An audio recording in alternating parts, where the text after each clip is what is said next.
All right, so this is workshop number 5, our last workshop of the semester, and we're going to be talking about networking. All right, we'll be covering one, places to network, and then also I'll be talking about my experience at Lightbox Expo in 2023, which will be like specifically about Lightbox, but the things I'll say will also apply to other professional animation industry sort of settings as well. In terms of networking. But I'll be talking about what you can expect at a convention like that and how to prepare in advance and what you can do um, afterwards as well. And then Sarah will be presenting the second portion of the workshop, which will be about how to use LinkedIn. She'll be going over all the specific aspects that you need to know and how to make those professional connections. Okay, so places to network. We are in a very great time where we can network online and in person. Um, of course, doing networking on in person is usually going to be a bit more impactful because you're meeting face to face, but meeting people online is also like it's no less of an impactful way to like meet other people and just get more exposed into the industry. So some of the in-person options that you have are conventions like Lightbox, Neotown Expo, those are in California, and then you have SIGGRAPH in New York, I believe. There's also anime expos, Comic Cons, things like that, which are more casual settings, but you can still get networking done there. Um, like for example, I think it was either MegaCon or MetroCon, MegaCon, I think, that had a portfolio review system this year for a specific studio. I believe it's Marvel. So I'm not sure which cons do that, but there are some cons that do have those official portfolio review settings. But also, a lot of industry professionals, they like anime, they like comics, they like things of that nature, games, and so they'll go to these cons, and they might even be like artists boothing at these conventions, and you can go up to them and talk with them even if it's like not specifically professional setting like Lightbox or CTN. There's also Film Fest. A big one is Annecy, but that one's all the way in France. But that's a very like popular one with a lot of history behind it. Newer one, but also local to Florida, is FL Animation Fest at Jacksonville. The Animation Club, we hosted a trip to there earlier this year in January when it happened. So hopefully, cross fingers, we'll do that again next year. But yeah, Film Fest, Animation Film Fest are a great way to connect with others interested in animation and yeah, just talk face to face with them and also expose yourself to beautiful works as you do so. Another thing you can do is take classes online from schools such as CDA, Brainstorm, Where Art Camp, etc. Um, and these classes are taught by industry professionals, most often are. And so you can connect with industry professionals that way. You can ask them for feedback for your works, and some of them are also willing to connect with you after the class ends. You can also connect with classmates in the class, and that's also very helpful. Like peers are great connections to make. So yeah, I definitely really like this type of networking because I have taken a few online classes and I've made a lot of great connections through like teachers and also the people that I met as classmates. And then there's also organizations such as Women in Animation, BRIC, Black and Animated, Asians in Animation, Latinx in Animation, Rise of Animation. All of these organizations, they hold like panels or do like specific events, maybe like in person, usually in California or LA. But yeah, they also put up like a lot of resources online on their websites, or some of them have YouTube channels, hold um, just all sorts of events that are really helpful. Um, some of them have Discord servers as well that you can join, and in there you can ask questions to people within the community. It's just a great way to be connected within a certain group and also just like make connections within the industry. You can also join public Discord servers. Like I know there's Moon Restaurant, Resolution Art. There's a lot of servers out there like that. If you look up in the public Discord directory, you can find those, or you can like if you look up, um, you can just look up like Discord servers for animation, and you might find like some results on how to join these. Um, And then, of course, you can definitely network through LinkedIn. That's a really great platform to professionally connect with other people. You can also use Instagram or Twitter, social media platforms like that to, I would say those are better for like keeping up with connections rather than making connections. Um, just so that you can keep up with people's works and comment on them and, give them support. And yeah, look at their stories, just interact with the stuff that they upload. Okay, so professional event preparation. So before I talk about my Lightbox experience, I just wanted to talk about the things that you can do beforehand because expos are very, especially one at a scale like Lightbox, it can be very overwhelming.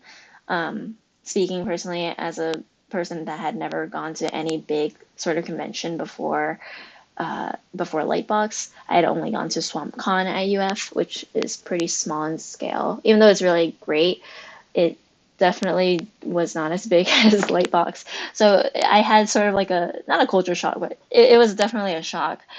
Um, so it really helps to prepare as much as you can beforehand. So you can print out business cards. I printed mine through like there's sites out there. I can't remember the names right now. I'm sorry, but there are sites out there if you look up like business card printing, and um, that's a great way to like if you meet someone like whether that's in line or at a booth or something like that, you can just easily be like, "Hi, blah blah blah blah blah," and at the end of the conversation, you can be like, "Hey, can we exchange business cards?" And it's just an easy way to share contact information. And then you can also download your portfolio or your portfolio pieces onto whatever device you're going to bring, whether that's like a tablet or your laptop. I think this is so important, especially if you're going to a big convention like Lightbox, because 90% of the time the Wi-Fi does not work. So you really cannot rely on the Wi-Fi. You have to bring your materials in advance, ready to go. So if you're planning on getting your portfolio reviewed there, it's best to be as prepared as possible. Um, so you can like have it downloaded as PDFs or upload like image files to Google Drive, things like that. And then also if you're going to speak to recruiters or just anyone really, you can prepare an elevator pitch to introduce yourself and things like that. Okay, so for my experience, again, it was my first time going to a convention of that size and scale. There were three different buildings where things took place, or yeah, about like three different buildings, I think. It was like there were three big buildings, and there was like different talks that would happen at each one of them. Um, and there's just a lot of lines. There's a lot of people that go to Lightbox, and so there's a huge amount of lines everywhere you go. Just like enter the convention when it opens up, or like at the artist alley for specific artists that are really popular. You'll see really big lines, especially like earlier in the day before all this stuff is like sold out. Um, and there's like lines to just like go to the speaker panels. During 2023, Lightbox implemented a system where you could do like a ticket system in order to have access to the panels. So that's like 1 hour before the panel starts, I believe, about around 1 hour, you go to the area where it'll take place, and someone will be passing out tickets for it, and you have to get the ticket and keep it. And you can even either stay there, or you can leave and then come back before the talk begins. And you have to enter, I believe you have to enter before, right? Like, you have to enter before or like very soon after the talk began with the ticket, or else you wouldn't be let in. Um, but yeah, so that was a good system in which like it's a bit more organized than it was in the previous years, but it is also stressful and time consuming to have to like get to the place, line up for the ticket itself, and then stay in line to just get into the room for the panel. So that's why I'll say prioritize, depending on how many days you're going to be there. I would say definitely just prioritize one or two talks that you want to go to that day. You can go to more, but more likely than not, it will take a lot more time than you think to go to these talks, um, and eat up a lot of time. So prepare for, not being able to go to a talk or not being able to do some of the things that you were planning to do just because of how things work out. Yeah, at the speaker panels, at the end of them, they usually have like a Q&A, and then after the Q&A, you can, sometimes they stay back behind, and so you can line up to talk with the presenters. That's a good way to network as well. I forgot, while I was like talking about the artist alley, you can talk to the artists that are there. I would definitely advise to only talk with them if they're not busy. So if there's like a line for them, I wouldn't just, start up a conversation. But if you see like, oh, this the artist is like it's not a busy time for them, you can go up to them and you can like talk, like say hi, um, and you can ask them questions. So depending on, if you already knew of the artist beforehand or if you're just discovering them now, you can ask them things like, oh, like I noticed, like I really like your art. I noticed in this piece that you did this effect, or um, how did you like achieve this, or how did you get to your current job or something like that. Just have like specific questions in mind, and then ask those rather than asking really broad questions like, oh, how are you so good at, I don't know, I can't think of one right now. Like, just don't try to come up with things that are like harder to find on Google, um, just so that you can kind of make the most of both of your time and their time as well. With more specific questions, it'll be easier for them to like know how to answer, with their experience and knowledge. But yeah, um, there's also company booths with with like they usually have a lot of free stuff as well. Well, not a lot of free stuff, but like I know there were like free stickers and posters for some of the studio company booths like Nickelodeon, DreamWorks, and Cartoon Network, and there were also company booths for companies that are selling products like Procreate or TV Paint or MSI or Blizzard. Blizzard or Blizzard's not a product one, but Blizzard had like free tote bags. MSI was giving out free computer mice if you filled out their survey, and I'm using that mouse right now. So yeah, really awesome that like to just like go around the booths and get free stuff. And you can ask questions to these companies about their products, or if it's a studio, you can ask them like, hey, do you guys have any opportunities for this sort of job or like internship or things like that, or like what do you guys offer, what are you guys looking for. um, yeah, and you can talk with the recruiters or the representatives there. Normally, you do not ask them to like ask to look at your portfolio there. There's a separate process for that, which I'll get into right now. Yeah. So there are official ways to get a portfolio review, at Lightbox. So one of them is just like through Lightbox itself. Lightbox, like I think it was like 1 month or a few weeks in advance before the convention, they open up signups for like signing up to enter the lottery system to get a portfolio review. So you're not guaranteed to get one, but the more days that you attend, the more chances you have. Because I believe it's like you're limited to getting only one portfolio review a day. And they let you apply for like as many disciplines as you want. So they had different categories for example, character design or background paint or storyboards. Like you can apply for all of those, but it's random whether you'll get one or not, and it's also random which one you'll get. At least that's how I think it went for 2023. Maybe it'll change in the future, I'm not sure. And then there are also uh, portfolio review signups from other companies that will be at Lightbox that are separate from this Lightbox system. So that you will have to like follow the specific companies or organizations. Like I think Titmouse and Sony uh, or DreamWorks and Woman in Animation maybe or were our camp. I can't remember all the companies, but there were like specific organization where you had to follow their social media to find out like, oh, we're gonna open up our applications on this date and they'll close on this date.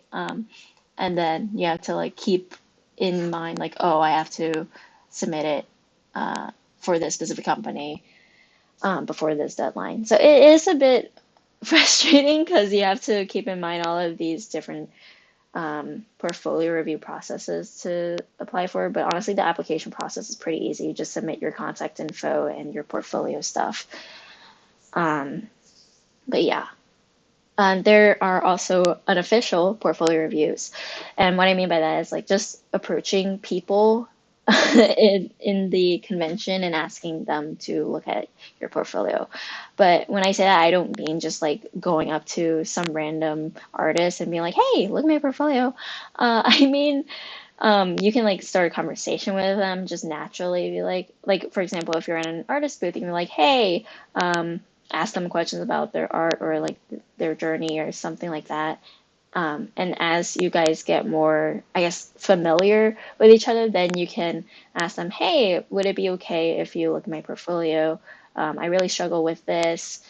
Uh, do you have any pointers? I mean, you can ask that as like the first question, um, but I would just definitely make sure to be polite about it because the artists are taking the time to look at your stuff and give feedback, and it's just good manners to be polite and considerate of their time. And when you're doing that, have specific questions uh, and our pieces prioritized. What I mean by that is, well, I already covered like the specific questions. Like that's just good so that you get better feedback to cater to what you want to go towards. I also say getting your pieces prioritized because there's not enough time usually for people to go through your entire portfolio. So definitely before you before you go to the convention, just have in mind like what pieces on your portfolio, like the number one and the number two pieces that you definitely want to have reviewed, just to make sure that with the time that you're allowed, that you can make the most out of it.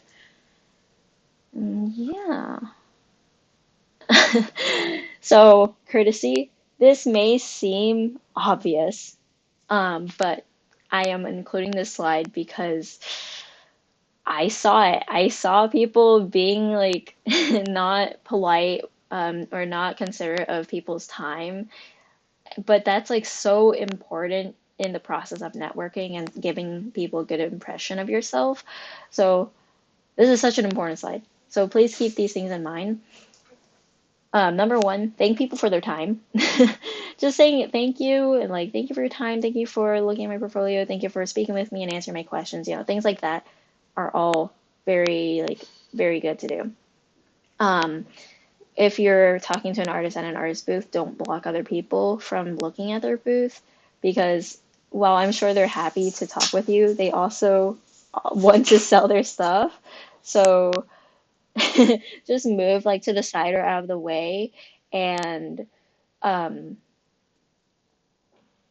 yeah, just don't approach artists if they're like swamped in customers, and if you do like approach them while they're not busy and then suddenly they start getting busy, I would like at least try to move to the side or like um shorten your conversation and maybe come back later. That's another option as well.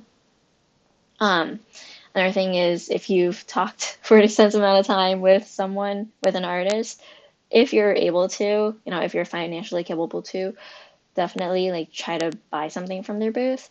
It doesn't have to be like anything expensive, just something small is helpful and it's just polite, honestly. But if you don't have the financial capability to like going to these conventions. There's so much great art and so much great stuff. You definitely want to have a budget. Um, so if you're not able to, buy something from every artist you speak with, that's okay. You can also like thank them for their time by like following up with them later on after the convention, being like, hey, I'm the person that you talked with about this and this, and like I learned this and this from our talk, and this is how I've like changed, my art, or like this is how I've just progressed since our conversation. And you can just like continually like keep in touch with them if they're okay with that. Some artists, they're just really busy and they don't have the time to, and that's fine. Just being understanding of that, because industry artists are just like, they're just so busy. So, yeah, just be really considerate of their time. Send follow up emails. It's just, it not only is it like polite, but it's also like, it's a good way to keep you in people's minds, and also just like lead to more opportunities to stay in touch with them and maybe like ask for more advice down the line and things like that. So yeah, now let's move on to Sarah's part of the portion.